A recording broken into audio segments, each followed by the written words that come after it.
Picture yourself standing outside right now. No coat, no shoes. The wind is hitting your face like a cold hand. The sky above you is dark.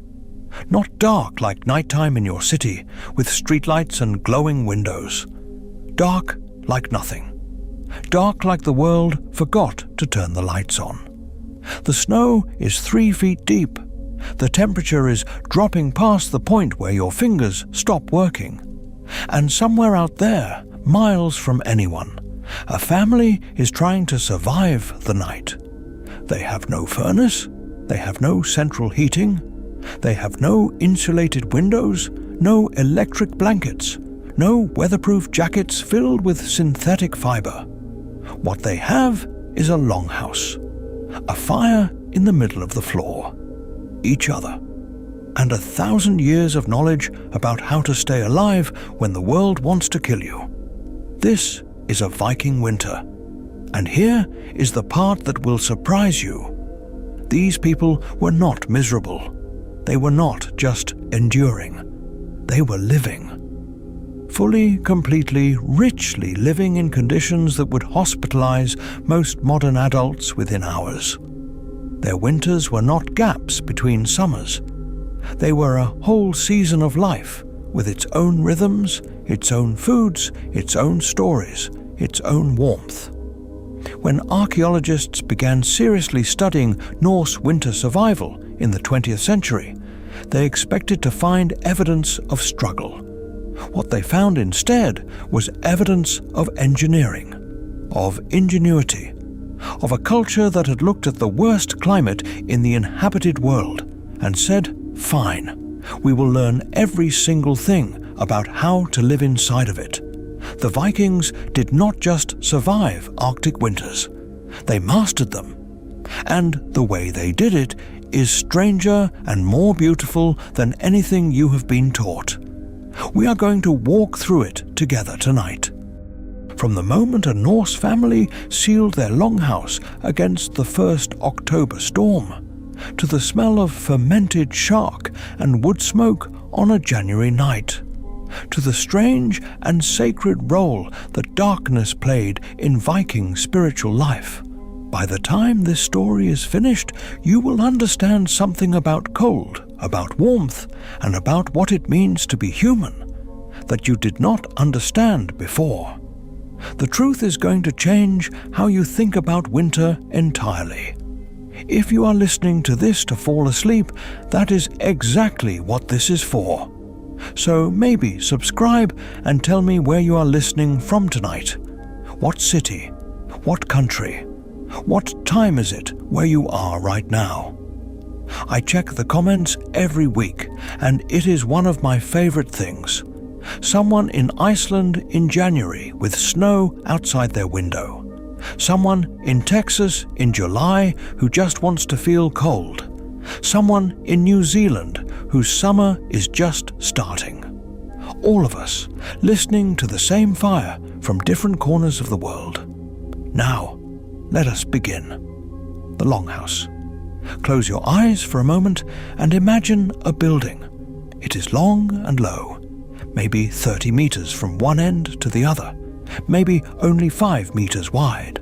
The walls are made of thick turf, meaning layers of grass and earth stacked like bricks.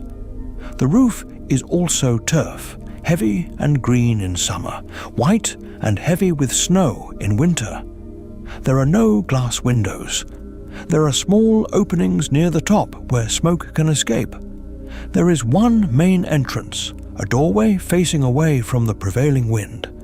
This is the Viking Longhouse, and it is one of the most clever buildings ever made. The word longhouse is Norse. The actual Old Norse word was langhus. These buildings were not primitive. They were not the simple shelters you might imagine. They were the result of centuries of careful observation and refinement by people who understood exactly what they needed a building to do. They needed it to hold heat. They needed it to house both people and animals.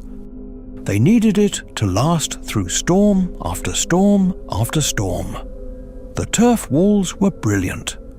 Modern engineers who have studied Viking construction agree that turf is one of the best natural insulating materials available. A turf wall, 2 feet thick traps air between the grass roots and soil particles in a way that creates an almost perfect thermal barrier. The cold outside cannot easily get in. The warmth inside cannot easily get out.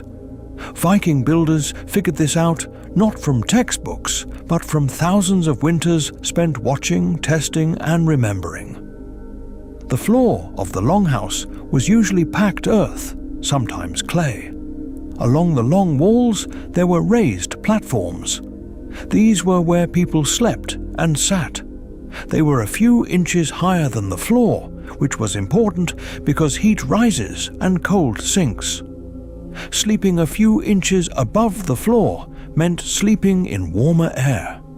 Every inch mattered. In the very center of the longhouse was the hearth. This is the key to everything. It was not a fireplace in the way we think of fireplaces today. There was no chimney. There was no stone surround. It was simply a long, shallow pit dug into the earth and filled with burning wood or peat. The smoke rose through the building and escaped through the openings in the roof. This sounds uncomfortable. And it was, sometimes. But the longhouse hearth was doing something that a modern fireplace does not do. It was heating the entire building from the center out. Warmth spread equally in all directions.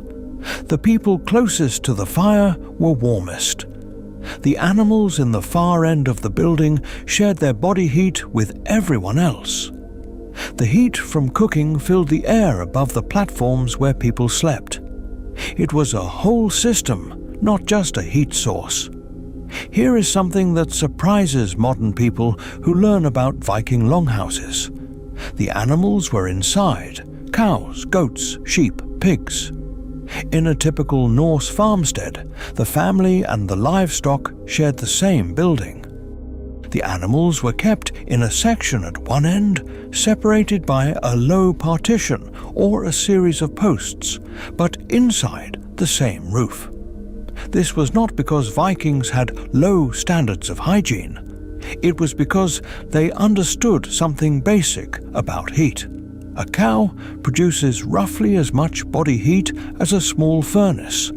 A shed full of cattle generates enough warmth to keep frost from forming inside, even when the temperature outside drops far below freezing. The Norse farmers who built their longhouses with the animal quarters at one end and the human quarters at the other were using their animals as a biological heating system. The warmth drifted from the animal section through the shared air to the human section, supplementing the fire.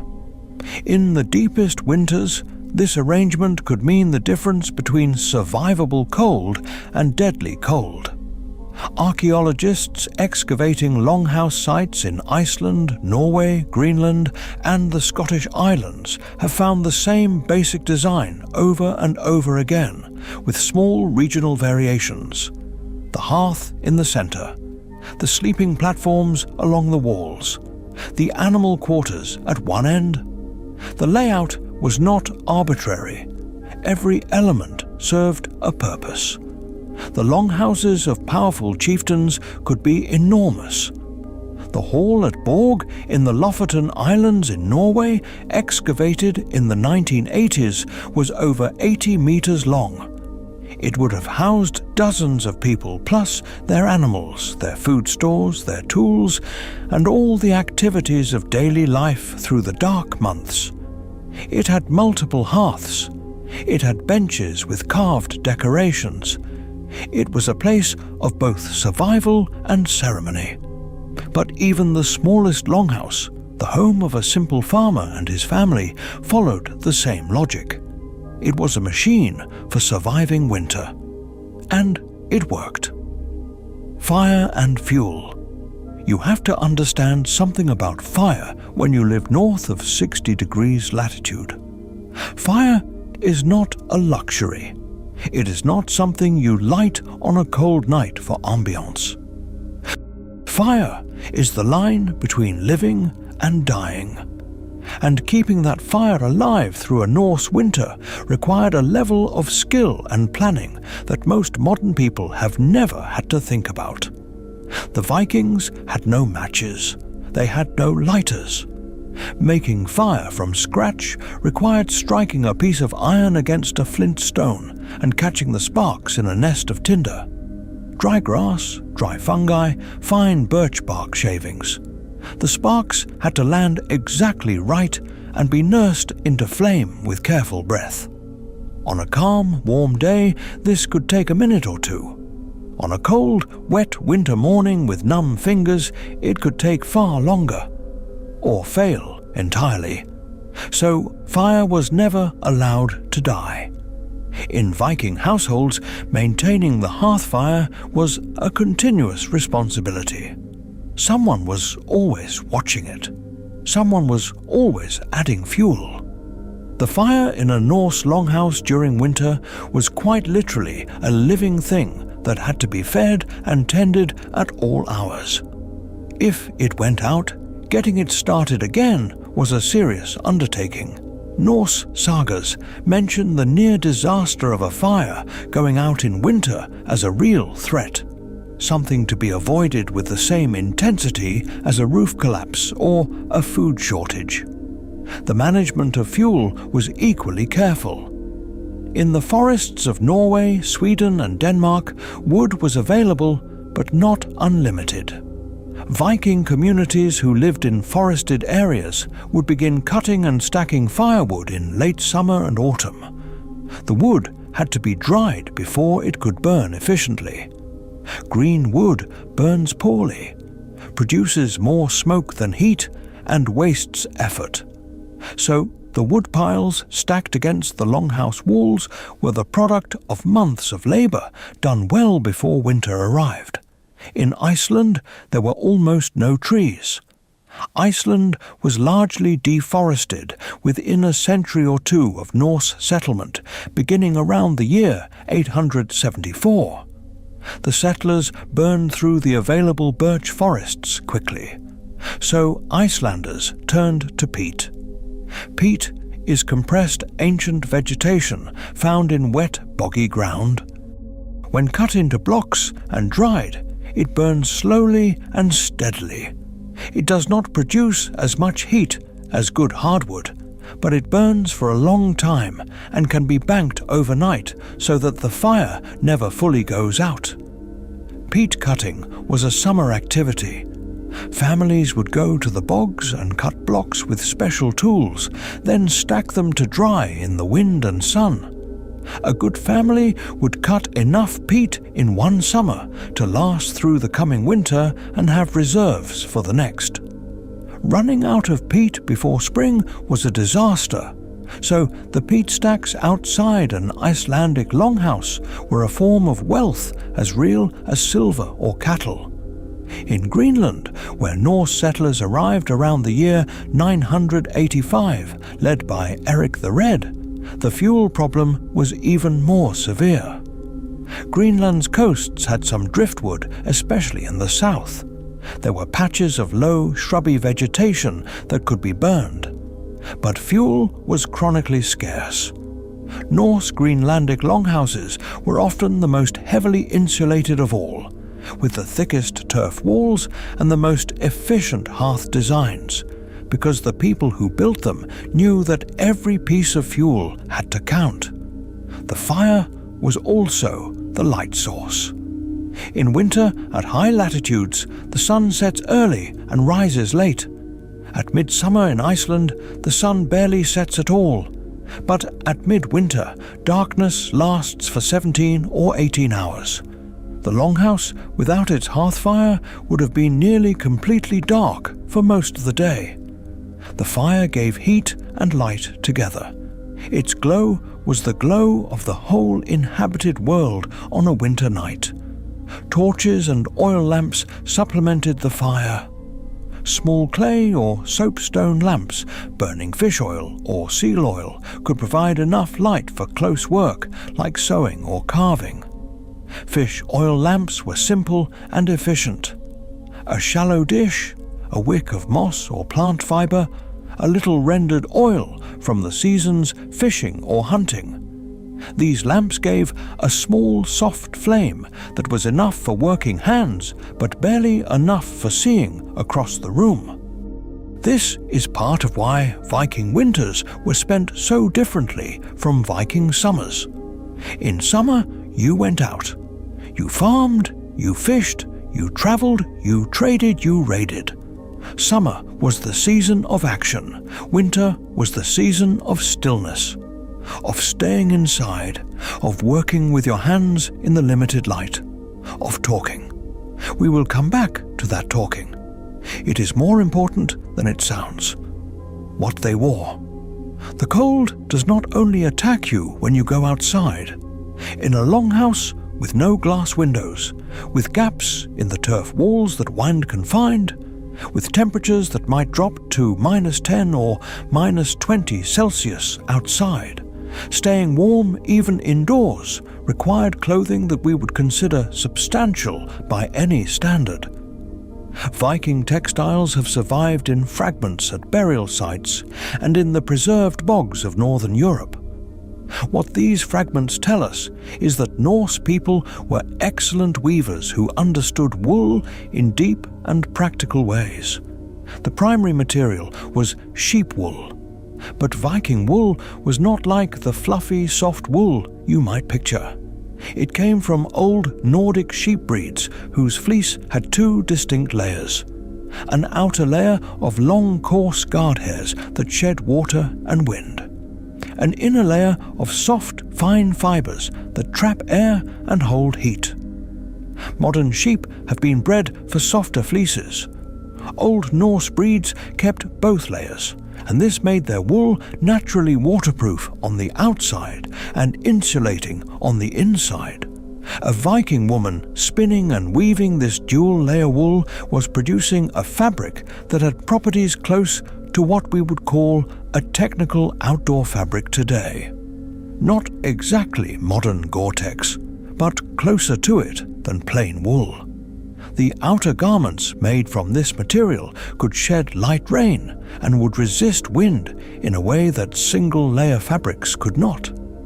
Layering was fundamental to Viking cold weather dressing. The system would be recognizable to any modern backpacker or mountaineer. A base layer next to the skin to manage moisture, a middle layer for insulation, an outer layer for wind and water resistance. Vikings achieved this with linen next to the skin, wool in the middle, and either heavier wool or treated animal hides on the outside. The outer garment was often a cloak. The Norse word was myrtle.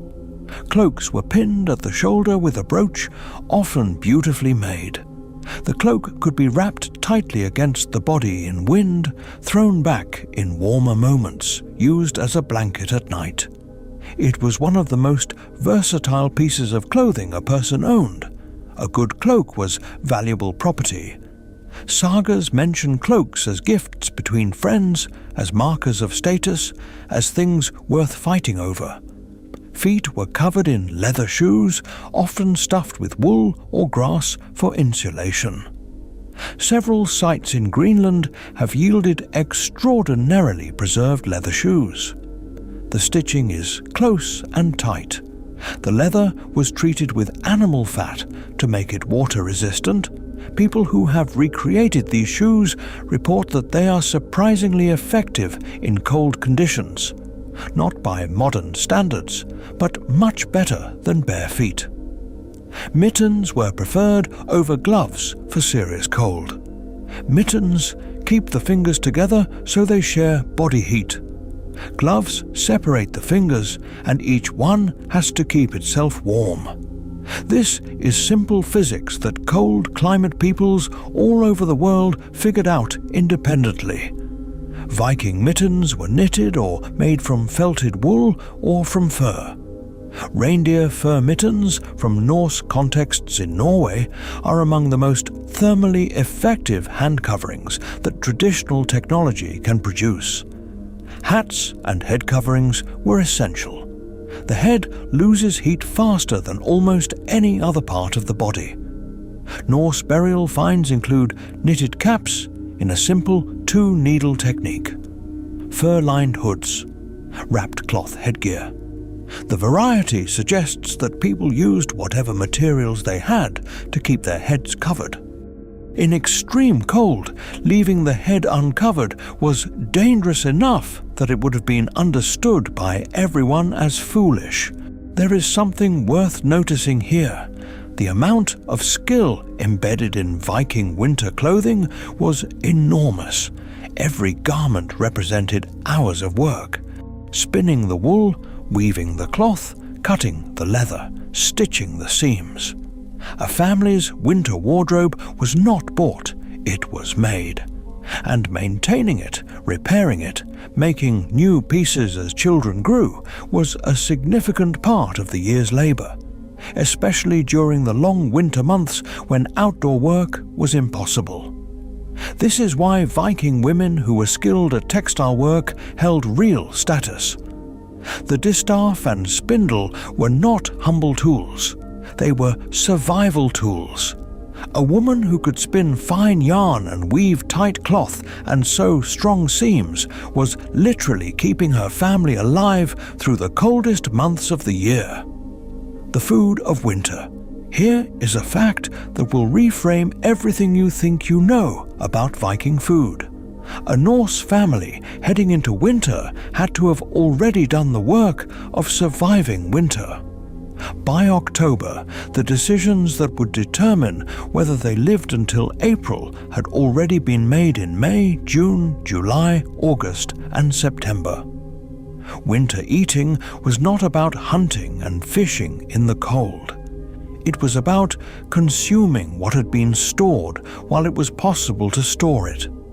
This required a level of planning and food science that rivals anything a modern food preservation specialist would recognize. Let us start with fish. The Norse world was a fishing world.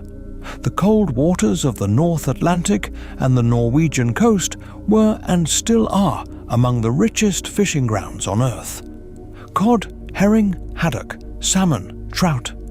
These fish were available in enormous quantities during the right seasons. But fish spoils fast without refrigeration. So Norse food preservers used every method available to keep fish edible through the months when it could not be caught. Drying was the most important method. Air-dried cod, called stockfish in Norwegian, was one of the most important foods in the entire medieval North Atlantic economy. To make stockfish, you split a fresh cod open and hang it on wooden racks in the open air during the cold, dry months of winter and spring. The cold and the wind slowly draw the moisture out of the flesh. After several months, what remains is a hard, almost wooden plank of protein that weighs a fraction of the original fish but contains essentially all of its nutritional value. It can be kept for years without refrigerating. To eat it, you soak it in water for days. It swells back up. It becomes food again. It does not taste like fresh cod. But in January, on a Norse farm, when fresh food is unavailable, a pot of rehydrated stockfish with whatever fat can be added to it is warm and filling and keeps people alive. Herring was preserved differently. It was salted. Salt drawing moisture out of the fish and creating an environment hostile to bacteria. Barrels of salted herring in Norse storage buildings have been found by archaeologists at multiple sites. Salt was itself a valuable commodity. Getting enough of it required either making it by evaporating seawater in pans over fire or trading for it. The effort was worth it. Salted herring was compact, calorie-dense, and could last months or even years. The Norse also developed a fermented shark preparation that is still eaten in Iceland today. Its name is hakal. To make it, you take Greenland shark meat, which is actually toxic when fresh because of high ammonia and uric acid content. You bury it in gravel for several weeks, then hang it to dry for several months. The fermentation process breaks down the toxic compounds and creates a food that is safe to eat. The smell is extraordinary. The taste is challenging. But it provides protein and fat that can be accessed in deep winter when other sources are scarce. Hakal tells you something important. These people were not eating exotic preserved shark because they thought it was delicious. They were eating it because they had figured out that something inedible could be made edible through specific processing. And inedible things becoming edible is very useful when you are trying to feed a family through 6 months of cold. Dairy preservation was equally sophisticated. During summer, Norse cattle and goats and sheep produced milk in quantities that could not all be consumed fresh. The solution was cheese and skyr. Skyr is a cultured dairy product, similar to what we might call thick yogurt, though it is technically a soft cheese. It is made by adding a bacterial culture to warm milk and allowing it to ferment and separate. The resulting product is high in protein and lasts considerably longer than fresh milk. Skyr has been made continuously in Iceland for over 1,000 years. You can buy it in grocery stores today. Hard-aged cheeses were also made and stored. The whey left over from cheese making was itself valuable. It could be drunk, used in cooking, used to preserve meat. Norse food culture generated almost no waste because there was no margin for waste. Meat was preserved by several methods: salting, as with fish, smoking over the longhouse fire, drying in the cold air, fermenting in whey or brine, rendering animal fat into tallow that could be stored in ceramic pots and used for cooking and lamp fuel. Animals that were not going to survive the winter on available hay were slaughtered in early winter. The meat was preserved in whatever ways were available. Bones were cracked for marrow. Organs were eaten first because they spoiled fastest. Vegetables and plants were limited in the Norse diet, but not absent. Kale and other brassica plants that survived frost were grown and stored. Wild herbs gathered in summer were dried and kept. Roots and tubers were stored in cool, dry places where they would not freeze. Berries gathered in autumn, cloudberries, bilberries, lingonberries, were eaten fresh or dried or boiled into preserves. The autumn slaughter and the autumn harvest were the final acts of preparation before winter sealed the world. A family that came to the first November storm with full storage rooms was safe, or at least safer. A family that came to it with thin stores was in danger. The entire Norse agricultural year was organized around this moment. Here is the modern connection that makes this real. When you check your pantry before a snowstorm, when you feel a quiet satisfaction at a well-stocked refrigerator, when you feel mild anxiety at the thought of running out of something important, you are feeling echoes of this ancient logic. The Norse farmer checking her preserved fish barrels in October was feeling the same thing, just with much higher stakes. The darkness and what lived in it. This is the part of the story that goes deeper than food and clothing and architecture. It is the part about what winter darkness does to the human mind. At the latitude of northern Norway, which is roughly 70 degrees north, the sun does not rise at all for about 2 months in winter.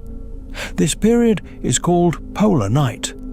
Even in southern Iceland at 64 degrees north, which is only about as far north as Anchorage, Alaska, The winter sun barely clears the horizon, and only for a few hours each day. The available daylight in midwinter might be 3 to 4 hours of pale grey light that never really brightens. Modern humans who live in these regions deal with polar night through electric lights, through light therapy lamps, through vitamin D supplements, through the knowledge that it will end and that telecommunications and heating and grocery stores will keep working regardless. Even with all of these tools, seasonal depression is measurably higher in high-latitude populations. The darkness is genuinely hard on the human nervous system. The Norse had none of those tools. What they had was culture. Specifically, they had a culture that had developed over centuries specifically to address what darkness does to a human being. The first thing they did was name it. The Norse understood that there was a quality to winter darkness that was different from ordinary night. They called the deep midwinter period by a special name. They built their entire ritual calendar around confronting and surviving it. Yule, which you probably know as the ancestor of the modern Christmas celebration, was a Norse midwinter festival that happened at the winter solstice, the longest night of the year. Yule was not merely a celebration of something that had happened. It was a tool for surviving something that was happening. The solstice marks the turning point. After that night, each day is slightly longer than the last. The darkness has peaked and is receding. Yule was the ceremony that acknowledged this turning point and, perhaps more importantly, committed the community to surviving the darkness that remained. The celebrations involved fire, of course, enormous fires. The Yule log, a tradition that has survived in heavily modified form into modern Christmas celebrations, was literally a large piece of wood chosen specifically to burn as long as possible through the longest night. Keeping the fire burning through the darkest night was both practical and deeply symbolic. Fire was light. Light was life. Keeping light alive when darkness was at its most extreme was an act of defiance and hope. The Norse also believed that the boundaries between the living world and the world of the dead thinned during winter. Ancestors walked, spirits moved through the dark. Odin himself was said to lead a wild hunt through the winter sky, a roaring procession of the dead and the supernatural that could be heard in the howling of winter storms. This belief system was not primitive superstition. It was a sophisticated psychological technology for dealing with the fear that darkness produces. When you hear wind howling at night and it frightens you, your nervous system is doing what nervous systems were built to do. It is alerting you to possible danger. For early humans living in exposed shelters with predators outside, a frightening sound in the dark was a genuine warning. The Norse did not suppress this fear response. They organized it. They gave it a story. The terrifying howling wind was Odin's hunt. It was real and it was supernatural and it was happening. But it was also happening because Odin was leading the dead through the sky, not because something was about to break into the longhouse. The story transformed an uncontrollable threat into a named thing that existed within a coherent worldview. This is what mythology actually does. It takes the incomprehensible and makes it comprehensible, not by explaining it away, but by placing it inside a story where it has a role and a meaning. Norse children who grew up hearing stories about Odin's winter hunt were not more afraid of winter than children who heard nothing. They were less afraid, because the fear had a shape, a name, a story, And stories can be sat with in a way that raw, formless fear cannot. The long nights, what people did here, is a question that archaeologists spent years thinking about before they found answers. What did people actually do in a Viking longhouse on a winter night? Not a dramatic night. Not a night with a raid or a feast or a supernatural visitor.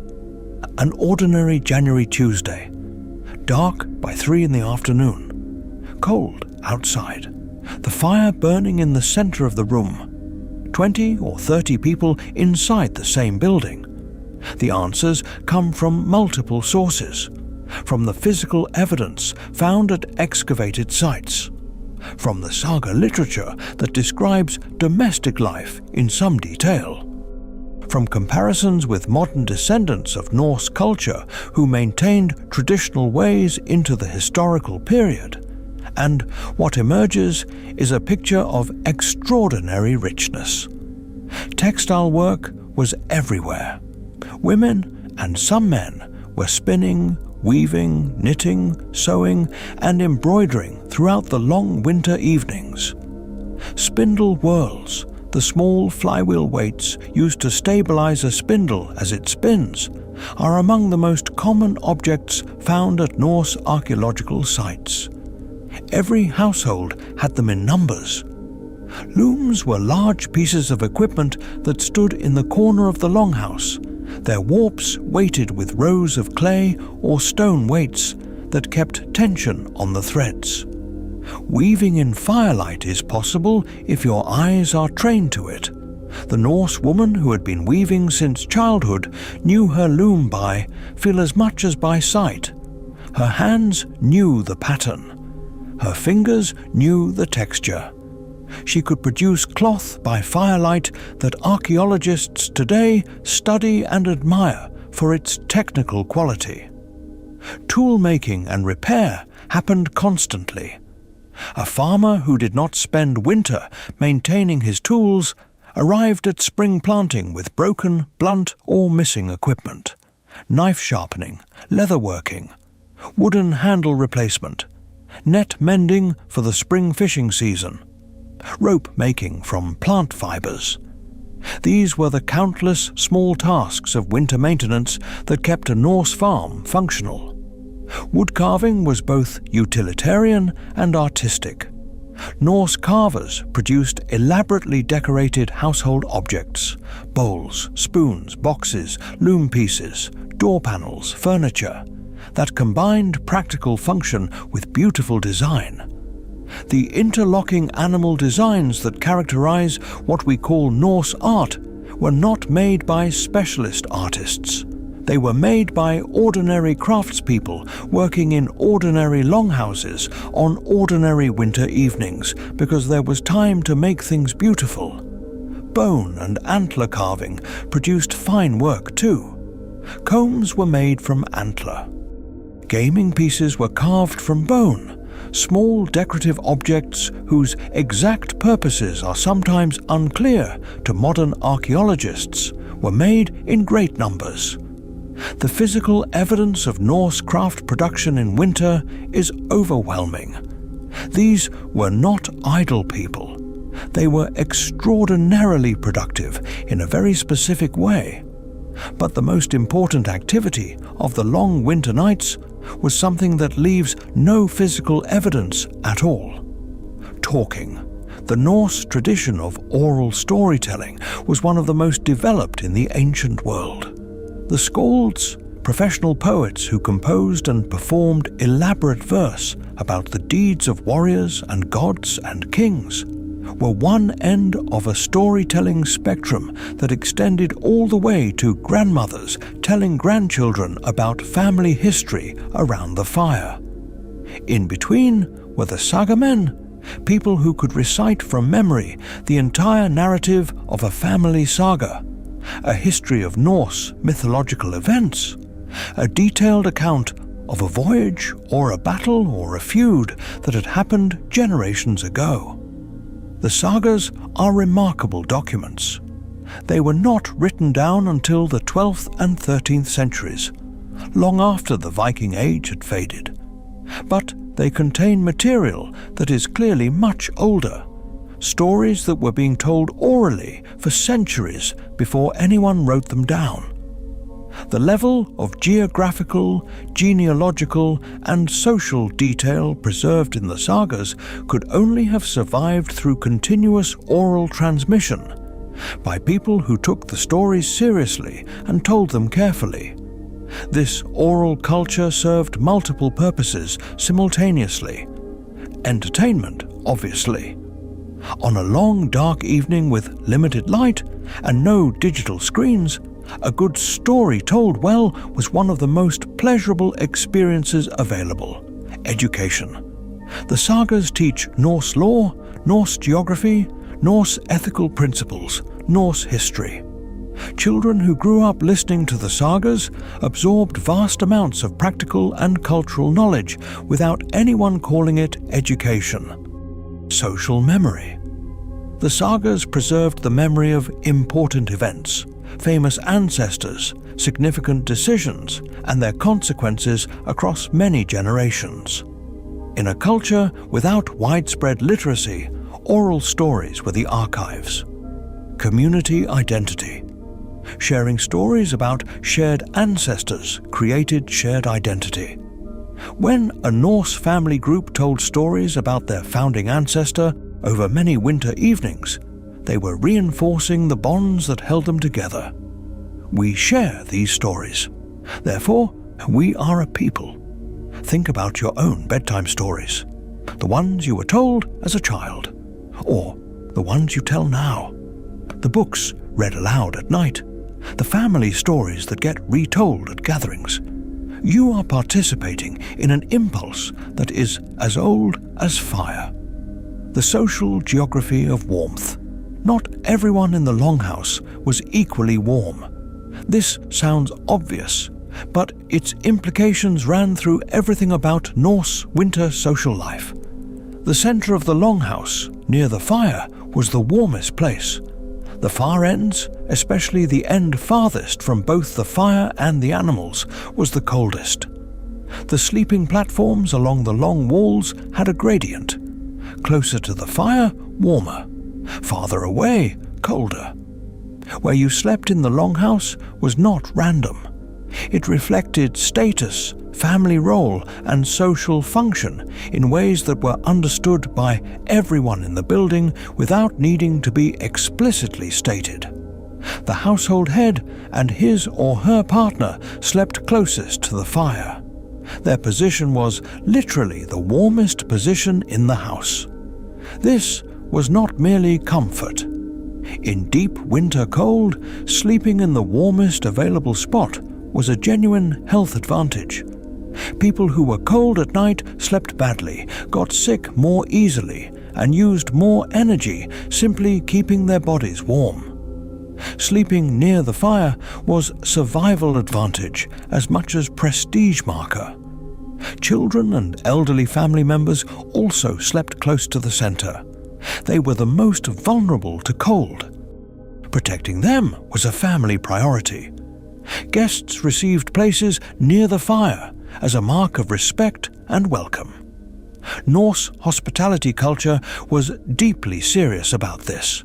To give a guest a cold sleeping place was an insult. The sagas mention this kind of hospitality breach as a genuine social transgression. To offer warmth was to offer safety and good faith. The connection between warmth and welcome is so deeply embedded in our language and culture that we still say a person is warm-hearted to mean kind and generous, and cold to mean unfriendly. This metaphor is not accidental. It comes from thousands of years during which actual warmth and actual welcome were the same thing. Slaves and servants in Norse society slept in the coldest parts of the building, at the far ends, near the animals. Their position in the temperature gradient of the longhouse was a precise mirror of their position in the social hierarchy. The coldest bodies were the most powerless bodies. This is uncomfortable knowledge, but it is true. and it tells us something about how deeply the Norse embedded social structure into the physical experience of winter. The care of the fire overnight fell to those who slept nearest to it. The household head or a trusted senior family member would wake in the night to tend the embers and add fuel. This was both a practical necessity and a position of responsibility. The person who kept the fire alive kept everyone alive. The overnight firetender held a quiet but essential power. Across the Norse world, in Norway, Sweden, Denmark, Iceland, the Faroe Islands, Orkney, Shetland, Greenland, this same basic social geography of warmth repeated itself with variations. The hearth at the center, the powerful near the fire, the vulnerable protected, the marginalized at the cold edges. Animals and the winter bond. Let us return to the animals. Because the relationship between Norse farmers and their livestock in winter was more complex and more emotionally significant than the simple equation of animals as biological heaters suggests. The livestock that shared the longhouse with a Norse family through the winter months were not strangers. They were known individuals. The cow that had been milked every day since spring. The sheep whose wool had been spun into yarn. The goat that had provided milk for the children. These were animals with names, with personalities, with histories of relationship with their human keepers. In modern industrial agriculture, the relationship between farmers and their animals has become largely impersonal by necessity. The scale is too large for individual relationships to form. But a Norse farm family keeping a dozen cows, 30 sheep, a handful of goats and pigs through a winter, had an intimate knowledge of every animal. They knew which cow was the most productive, which sheep was difficult, which goat would escape if given the chance. The Norse also understood something that modern animal science has documented formally. Stressed animals in cold conditions are less healthy animals. A cow that is warm and calm produces more milk than a cow that is cold and frightened. Horses that have shelter and companionship stay in better condition through winter than horses that are exposed and isolated. The Norse practice of housing animals in the longhouse was driven partly by the farmer's own need for warmth, but it was also driven by the practical knowledge that animals kept warm and close to human activity came through the winter in better shape. In Greenland, where Norse colonists were pushing the absolute limits of what agricultural animals could survive, the care of livestock became a matter of desperate importance. The Greenlandic climate was marginal for Norse cattle. Feeding them through the long winter required careful management of every scrap of hay cut in summer. Greenlandic Norse farmers, as revealed by detailed archaeological analysis of the animal bones at their sites, were keeping their cattle in extraordinary conditions, essentially carrying them through the worst winters on minimum rations, to preserve the breeding stock that would give them calves and milk the following year. When the Norse Greenland colonies finally failed in the early 15th century, after over 400 years of survival, one of the contributing factors identified by researchers was a combination of cooling climate and the difficulty of maintaining the cattle herds that the Norse lifestyle depended on. The Inuit who lived alongside and outlasted the Norse in Greenland had a different relationship to winter. They were hunters who moved with the resources and used the cold itself as a food preservation system. The Norse model, which required maintaining warm, sheltered spaces for heat-vulnerable animals, reached its limits when the climate made those sheltered spaces insufficient. But for the centuries when it worked, The Norse livestock-keeping arrangement was a remarkable example of humans and animals creating survival together through their simple shared biology of warmth. The bath. Here is something about Vikings that the myths almost entirely miss. They bathed regularly.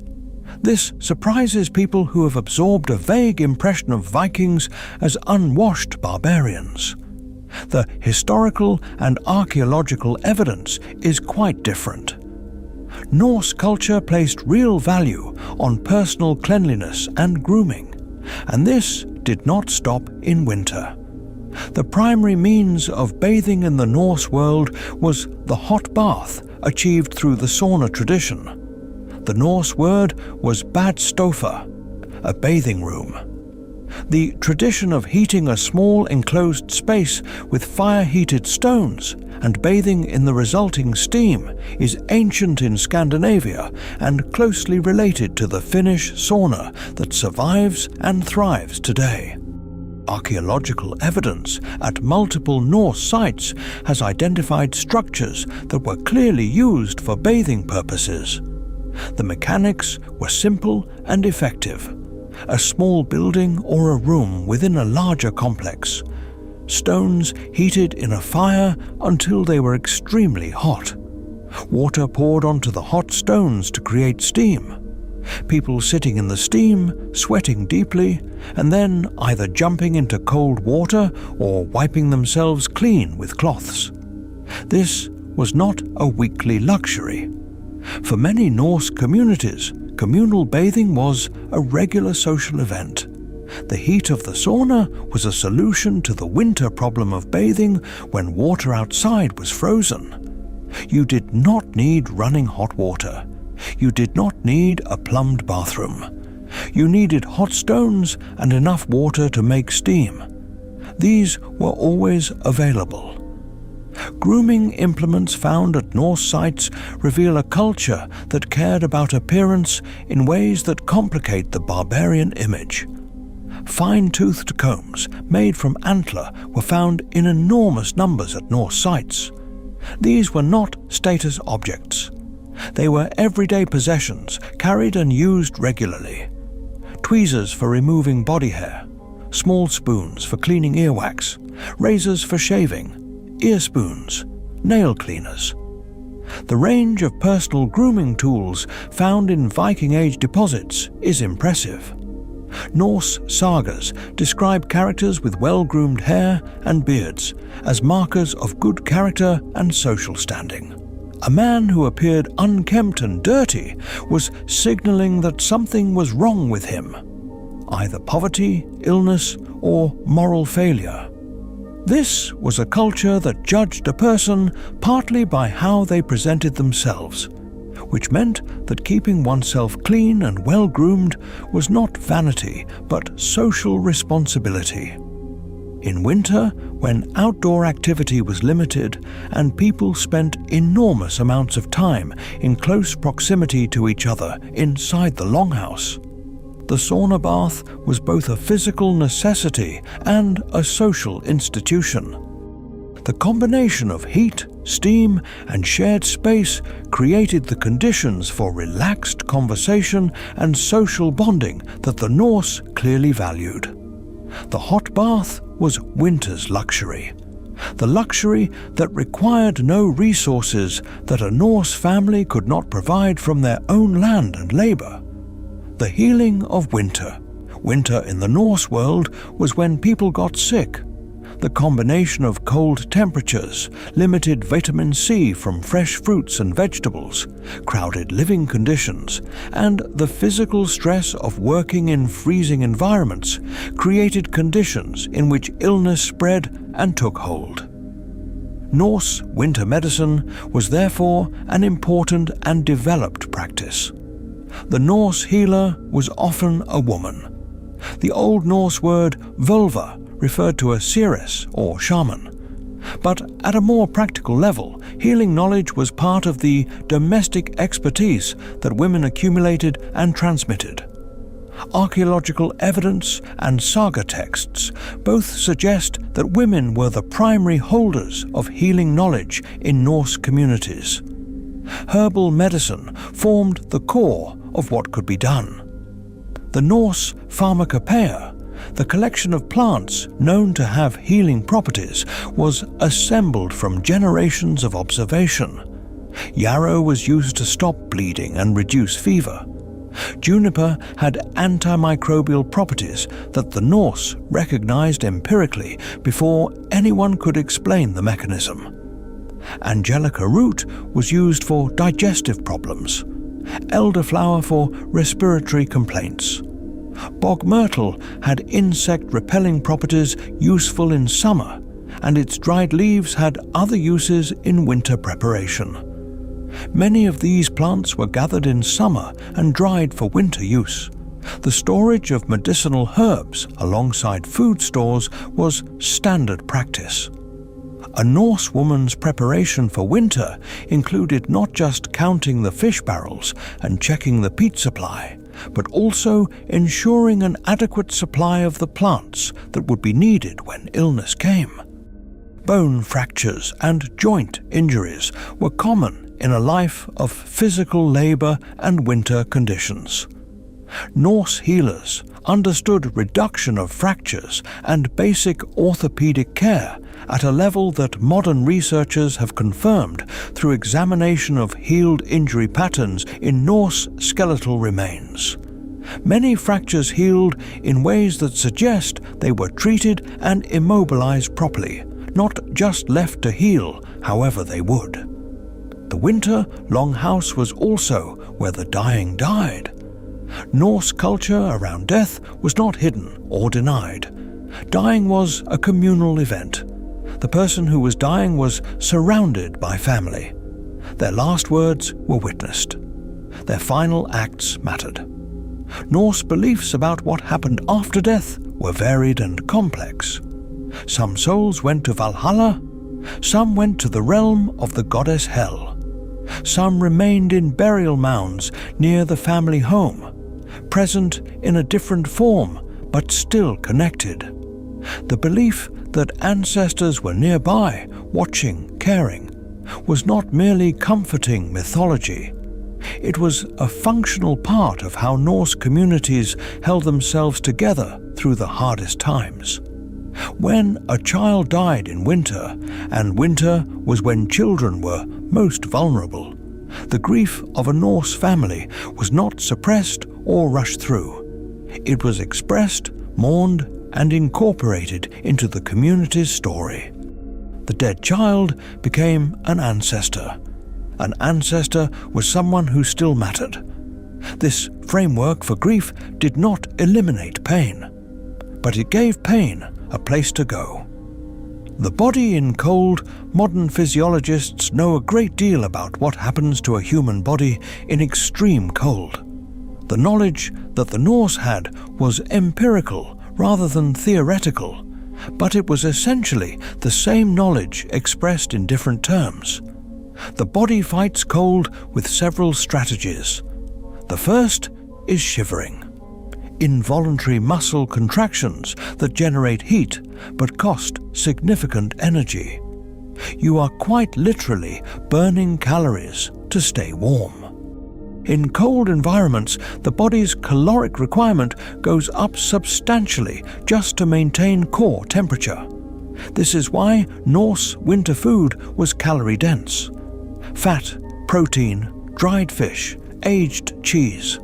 Not because these people lacked variety, because their bodies needed fuel to fight the cold. The second strategy is vasoconstriction. Blood vessels in the extremities, the hands, feet, nose, ears, constrict to reduce the amount of warm blood flowing to surfaces where it can lose heat to the cold air. This is why extremities go numb and white in cold. The body is protecting its core at the cost of the edges. For Norse people who were regularly in cold conditions, the risk of frostbite to fingers, toes, and noses was real and recognized. The mitts and heavy socks and face coverings they used were direct responses to this biology. The third strategy is metabolic adaptation. People who live in cold climates over many generations develop measurable metabolic differences from people in warm climates. Higher basal metabolic rates that produce more body heat at rest. Proportionally shorter limbs relative to torso, which reduces the surface area from which heat can be lost. The Norse populations of Scandinavia had lived in cold climates for long enough that these adaptations were present in their populations. But perhaps the most important cold adaptation was behavioral rather than physical. The Norse knew when to be outside and when to be inside. They knew how to read weather. They knew what combinations of temperature, wind, and wet were dangerous, and what combinations were merely uncomfortable. They knew the warning signs of hypothermia and frostbite in other people, and they knew what to do when they saw them. Hypothermia in its early stages produces confusion and poor decision-making in the affected person. This is physiologically why people dying of hypothermia sometimes remove their clothing, a phenomenon called paradoxical undressing. The body's cooling regulatory system misfires, and the person feels intensely hot just before the final collapse. Norse communities who understood this recognized when someone was entering this dangerous, confused state and responded by getting them inside and warm before the confusion became fatal. Warming a hypothermic person slowly next to a fire, but not directly in it, wrapped in warm clothing and fed warm liquid, was the correct treatment. The Norse may not have known why it worked in biological terms, but they knew what to do. This knowledge was part of the basic practical education that every Norse adult possessed. Greenland and the edges of survival. No account of Viking winter survival would be complete without Greenland. Because Greenland is where the Norse model of winter survival met its absolute limit. And what happened there tells us something profound about the relationship between culture and climate. Eric the Red was outlawed from Iceland in the year 982 for manslaughter. He spent his years of outlawry exploring the coast of a large landmass to the west that sailors had occasionally glimpsed. He found that its southwestern coast, while far harsher than Iceland, had areas where grass grew, where there were sheltered fjords, where the comparisons to Norway were strained but not entirely impossible. He called it Greenland, which is either a genuine description of the green coastal strips he found, or a piece of marketing designed to attract settlers, depending on whose interpretation you prefer. When his outlawry ended and he returned to Iceland, he recruited settlers.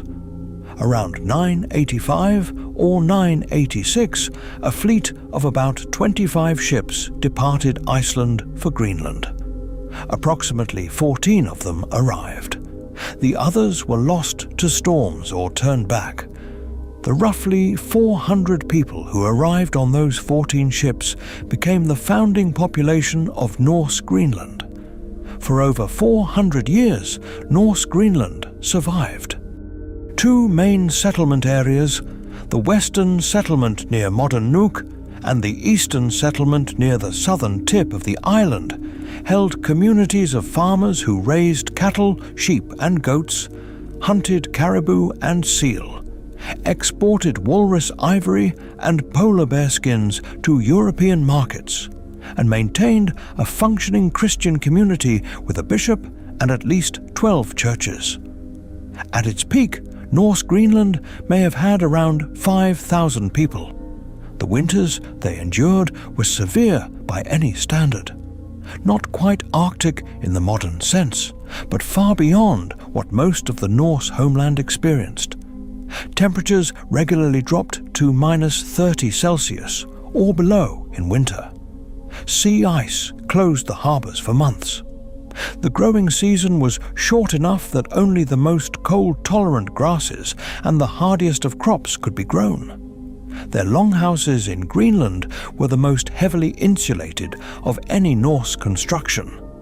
Turf walls measured up to 2 meters thick at the base. Buildings were clustered together and connected by covered passages so that inhabitants could move between them without going outside in the worst weather. Animals were kept inside even more thoroughly than in Iceland. Every possible source of heat was conserved.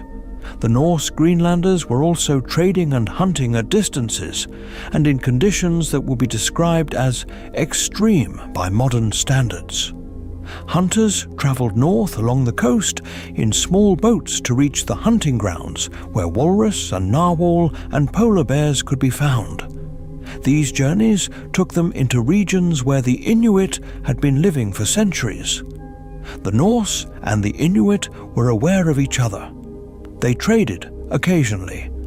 They also came into conflict. The Inuit technology for Arctic survival was in some ways more sophisticated than the Norse technology. The kayak was a masterwork of cold environment boat design. Inuit cold weather clothing using a double layer of seal and caribou skin, with the fur facing in on the inner layer and out on the outer layer, was more effective in extreme cold than the Norse wool and leather system. Inuit hunters who could pursue seal at the open water at the edge of sea ice in February had access to food sources that the Norse, limited to agricultural and pastoral strategies, could not reach. When the climate cooled in the early 14th century, as part of the global climate shift historians call the Little Ice Age, Norse Greenland's narrow margin of agricultural viability narrowed further. The pastures that supported the cattle got smaller. The growing season got shorter. The sea ice that had been occasional became more persistent. Keeping enough cattle alive through increasingly severe winters became progressively harder. The Western settlement was abandoned first, sometime around 1350. A Norwegian priest who visited the eastern settlement in 1341 found the western settlement deserted. What happened to its people is debated. Migration south, absorption into the eastern settlement, death. The evidence is incomplete. The eastern settlement lasted another century or so. The last documented contact was in 1408, when a ship from Iceland visited and recorded a wedding taking place in the Valsey church. After that, nothing. The settlement's fate is unknown. The most recent research suggests it probably failed sometime in the early to mid-15th century. What is remarkable is not that Norse Greenland eventually failed. It is that it survived for 4 centuries, under conditions that would have ended most cultures within a generation. The people who lived there understood cold at a level that is almost incomprehensible to modern experience. Their winters were not just hard, they were existential. And they kept going. The night sky. On a clear winter night in northern Norway or Iceland, away from any light pollution, the sky does not look like the sky most people have seen. It is overwhelming. The Milky Way is not a suggestion. It is a river of light so bright it casts soft shadows. The stars are so numerous and so sharp that the sky seems almost solid with them. And in the right conditions, the sky moves. The aurora borealis, the northern lights, is one of the most dramatic natural phenomena visible from Earth. Green and white and pink and purple curtains of light ripple and dance across the sky. In a long winter night in Iceland or Norway, the aurora is not rare. It can appear for hours. night after night, for weeks. The Norse had names for the aurora. They called it Nordoljos, Northern Lights. The old belief that the lights were the Valkyries, the warrior maidens who served Odin, riding across the sky and causing light to flash from their armor, is recorded in medieval Norse texts. Other traditions held that the lights were the souls of the dead, especially the dead who had died in battle, dancing in the sky. These explanations were not meant as literal physics. They were attempts to give meaning and narrative to something profoundly beautiful and inexplicable. When you see the aurora for the first time as an adult, knowing perfectly well what causes it, electrically charged particles from the sun interacting with Earth's magnetic field, you still experience something that the word beautiful does not quite contain. You understand entirely why a culture without particle physics explanations reached for the supernatural. The Norse navigated by the stars. Thor's constellation, what we call Orion, was an important navigational marker. The North Star, Polaris, which sits almost directly above the North Pole and barely moves while all other stars rotate around it, was central to Norse navigation. A Norse sailor who had been blown off course in a storm could, on a clear night, find Polaris and know immediately which direction north was. From that single piece of information, every other direction could be derived. In winter, when sea travel was largely suspended, the night sky was not navigation tool, but spectacle and story. The constellations were characters. The patterns of stars rising and setting told the time of year with precision. Norse farmers who could not read a calendar could track the turning of the year through the movement of familiar constellations.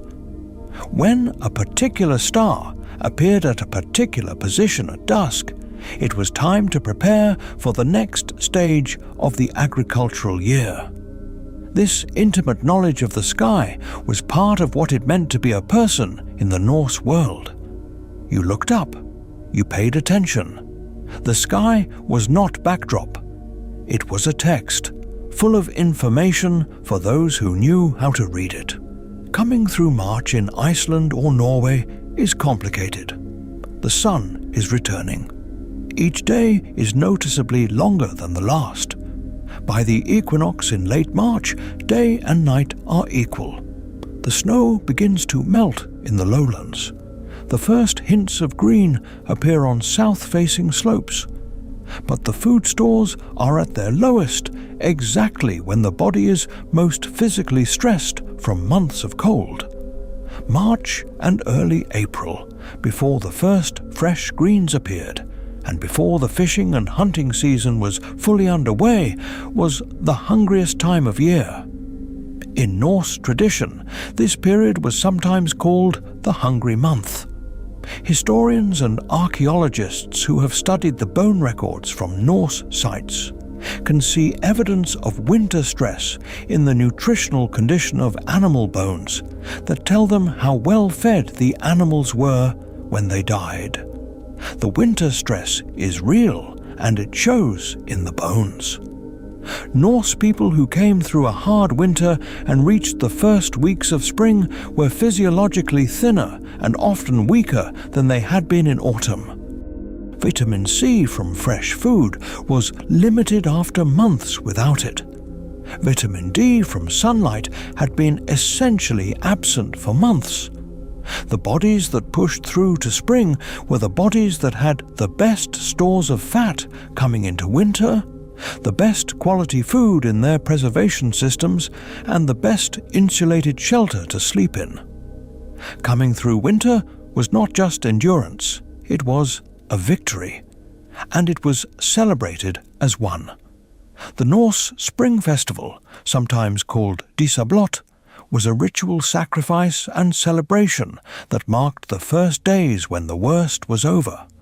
It honored the Desir, female guardian spirits who were associated with fate and with the fertility that spring would bring. The celebration included feasting, which was itself a statement of having enough to feast after the long months of careful rationing. When archaeologists look at the faunal remains from Norse sites, at the bones that tell them what animals were eaten and when, they see a pattern consistent with what the literary sources suggest. Autumn was the time of slaughter, when surplus animals were killed and preserved. Deep winter was the time of careful rationing, of eating preserved foods, of stretching what was stored. Spring was the time when fresh food first became available again, young animals, fish returning to coastal waters, early plants appearing.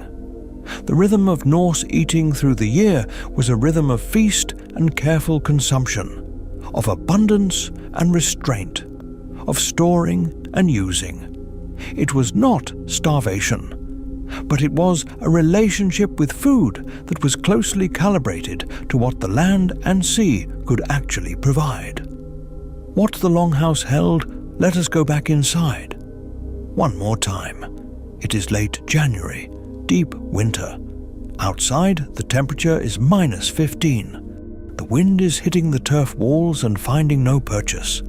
The thick earth walls hold. The fire in the center burns with steady low flames. A woman works at the loom in the firelight, her hands moving in rhythms so familiar they require no conscious direction. 2 children sleep on the platform beside her, their breath visible in small clouds in the coldest air near the wall. An old man sits near the fire, his eyes half closed, murmuring a story to himself, or perhaps to anyone who is listening. The cow at the far end shifts her weight. Her warm breath is a small fog in the cooler air of the animal section. The goats are still. The sheep cluster together in their pen. This scene contains everything. It contains engineering of a kind that required centuries to develop and refine. The turf wall, the central hearth, the sleeping platforms, the animal arrangement. All of it tested by experience and failure and adjustment until it worked well enough to keep people alive through the coldest nights the North Atlantic could produce. It contains food science, developed without any formal science. The dried fish and the salted meat and the fermented products in the storage rooms. The careful calculation of what had been stored and what would need to last until spring. All of it, the product of accumulated knowledge passed from parent to child across generations. It contains textile technology that is still admired by modern engineers. The dual-layer wool fabric, the layered clothing system, the furs and leathers treated and shaped to specific purposes. It contains a rich oral culture that carried the entire history, mythology, law, and ethics of the Norse world in human memory. The story being murmured by the old man is not entertainment only. It is the archive. It is the school. It is the community's identity being renewed. And it contains warmth. Not just the warmth of fire and bodies. The warmth of knowing that everyone in this building is on the same side. That the person sleeping next to you will warm you with their body and you will warm them. That the cow at the end adds her biology to the shared project of surviving the night. That the old man's story is meant for everyone even if not everyone is awake to hear it. That when morning comes, everyone in this building will get up and do it again. The modern mirror. You are lying in bed right now. The temperature outside might be cold or mild, but inside you are warm. Someone built systems that keep you warm. Those systems may be invisible to you. The pipes in the walls, the insulation in the ceiling, the double-pane windows, the thermostat. all of it working constantly so that you do not have to think about it. The Norse thought about it every day. And here is what is interesting about that difference. Research on human well-being consistently finds that people who feel connected to their immediate community, who feel that they are working towards something alongside other people, who feel that their own efforts genuinely matter to those around them, these people report higher levels of meaning and lower levels of the kind of existential anxiety that afflicts many people in modern wealthy countries. The Norse, who woke up every winter morning and fed the fire and checked the food stores and worked at the loom and told the story and cared for the animals, were not heroic. They were not extraordinary. They were doing the ordinary work of keeping their world alive. But that work was deeply, genuinely connected to real consequences for real people they knew personally. When modern people describe feeling disconnected from their own lives, feeling like their work does not matter, feeling like they are cogs in a machine they cannot understand or influence, they are describing the absence of something that the Norse had in abundance. Connection to consequence. The clear line between effort and outcome. The undeniable reality that what you did today mattered for the people sleeping next to you tonight. We have traded some difficult things for our warm, comfortable modern lives. Not all of the trade was bad. The Norse children who died of infections that penicillin would have cured.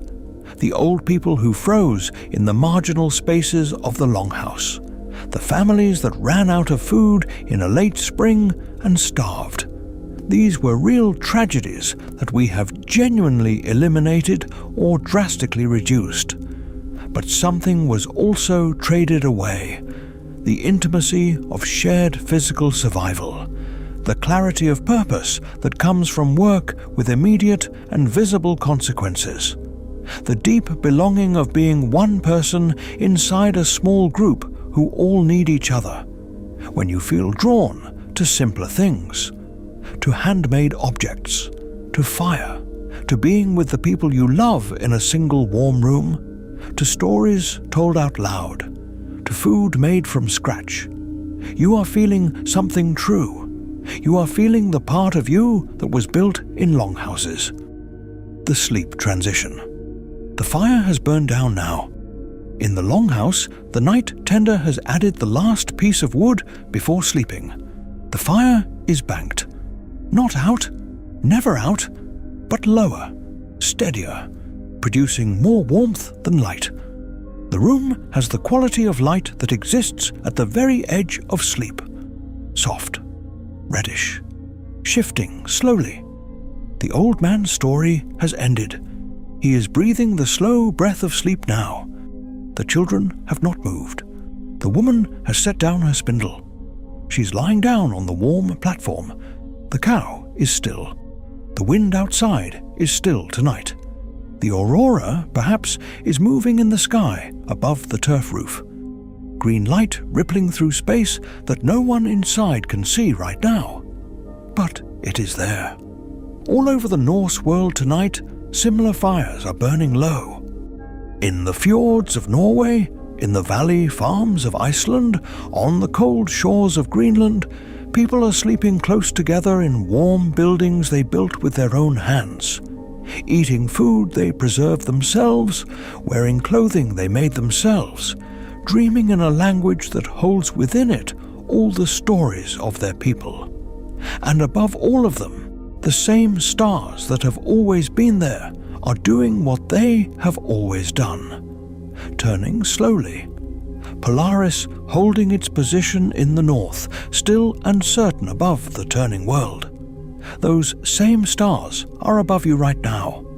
The Norse people who survived those winters are your ancestors in a very real sense.